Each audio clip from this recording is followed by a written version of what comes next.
হরে কৃষ্ণা।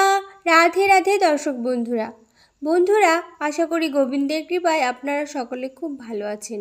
দর্শক বন্ধুরা, আজকের ভিডিওটি খুবই গুরুত্বপূর্ণ হতে চলেছে, তাই ভিডিওটি অবশ্যই শেষ পর্যন্ত দেখবেন।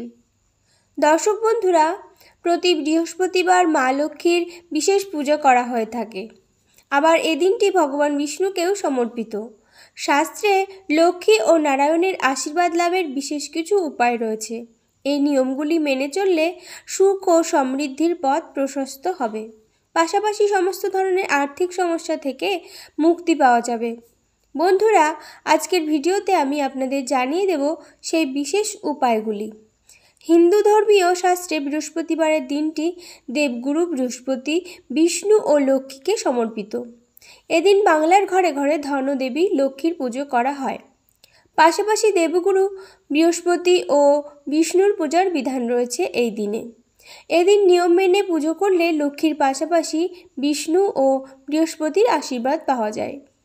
জ্যোতিষশাস্ত্রে বৃহস্পতিবার দিনটিকে শুভ কর্মের জন্য শুভ এবং অশুভ কাজের জন্য অশুভ মনে করা হয়ে থাকে। তাই বৃহস্পতিবারের সঙ্গে কিছু বিশেষ নিয়ম জড়িত। এই নিয়ম পালন করলে বিষ্ণুর আশীর্বাদ লাভ করা যায়, পাশাপাশি গ্রহের অনুকূল ফলাফল পাওয়া যায়। দর্শক বন্ধুরা, বৃহস্পতিবার কি করবেন ও কি করবেন না জেনে নিন। কোনো মাসের বৃহস্পতিবার যদি মাইনে পান বা ব্যবসায় অধিক লাভ করেন, তাহলে সেখান থেকে কিছু টাকা একটি খামে ভরে বাড়ির মন্দিরে বা ঠাকুর ঘরে রেখে দিন এবং ঈশ্বরের কাছে প্রার্থনা করুন যাতে এভাবেই উন্নতি ও সমৃদ্ধি লাভ করতে থাকেন। এই সাধারণ উপায়ে করলে কখনো অর্থাভাবে ভুগবেন না, এমনকি কখনো বাধা ছাড়া সমস্ত কাজ পূর্ণ হতে থাকবে। এই টাকা দিয়ে কোনো দান, পুণ্য বা ধর্মীয় কাজে ব্যয় করুন। পুরাণ ও শাস্ত্র অনুযায়ী বৃহস্পতিবারের দিনটি শুভ কাজের জন্য শুভ এবং অশুভ কাজের জন্য অশুভ ফল প্রদান করে থাকে। তাই এদিন কোনো ধারযুক্ত বস্তু যেমন ছুরি, কাঁচি ইত্যাদি কিনবেন না। পরিবর্তে বৃহস্পতিবারে সোনা, রূপো পোশাক কেনা সর্বাধিক শুভ। এর প্রভাবে বৃহস্পতিবারে মজবুত হবে ও দুর্ভাগ্য দূর হবে। বৃহস্পতিবার বাড়ির মহিলারা ভুলেও এই কাজটি করবেন না। মহিলাদের কোষ্ঠীতে বৃহস্পতিতে স্বামী ও সন্তানের কারক গ্রহ মনে করা হয়। তাই বিবাহিত মহিলারা বৃহস্পতিবার এমন কোনো কাজ করবেন না যার ফলে বৃহস্পতি দুর্বল হয় এবং জীবনে বৃহস্পতির দোষের প্রভাবে বৃদ্ধি পায়। শাস্ত্রমতে বৃহস্পতিবার মহিলাদের চুল ধুতে নেই, আবার চুল কাটার ক্ষেত্রেও নিষেধাজ্ঞা রয়েছে। মনে করা হয় বৃহস্পতিবার এমন কিছু করলে তা সরাসরি স্বামী ও সন্তানের জীবনের ওপর কুপ্রভাব বিস্তার করে।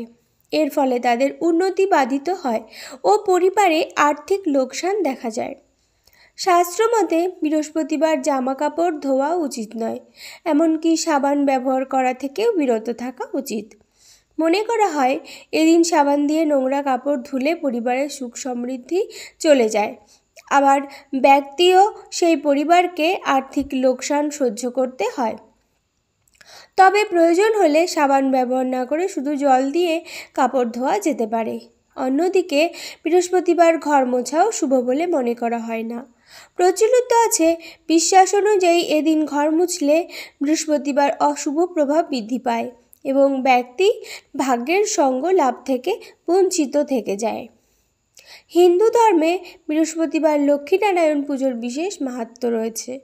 আবার বাড়িতে সত্যনারায়ণ পুজো করানোর জন্য বৃহস্পতিবারে যে কোনো শুভতিথি নির্বাচন করতে পারেন। এর ফলে বিশেষ লাভ অর্জন করতে পারবেন।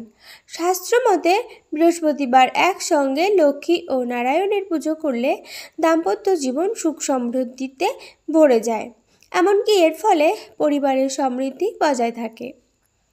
বৃহস্পতিবারের অধিপতি গ্রহ বৃহস্পতি। হলুদ রং বৃহস্পতির প্রিয়, তাই এদিন স্নানের জলে সামান্য হলুদ মিশিয়ে স্নান করলে লাভ অর্জন করতে পারবেন। এমন করলে ঔষধি স্নানের লাভ অর্জন করতে পারবেন, এমনকি বৃহস্পতি গ্রহের অনুকূল প্রভাবে বৃদ্ধি পাবে। স্নানের পর হলুদ পোশাক পরে নারায়ণের পুজো করুন এবং ফল মিষ্টির ভোগ নিবেদন করুন।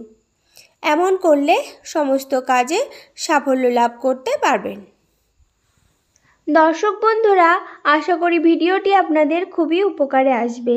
আর ভিডিওটি ভালো লাগলে লাইক করবেন আর কমেন্টে লিখবেন জয় রাধা গোবিন্দের জয়, এবং ভিডিওটি আপনার পরিচিত বন্ধুবান্ধব ও আত্মীয় স্বজনদের উদ্দেশ্যে শেয়ার করবেন। সকলেই ভালো থাকুন এবং সুস্থ থাকুন, এই কামনা রেখে আজকে এখানেই শেষ করলাম। নমস্কার, ধন্যবাদ। ঈশ্বর আপনার মঙ্গল করুক। জয় শ্রীকৃষ্ণ, রাধে রাধে।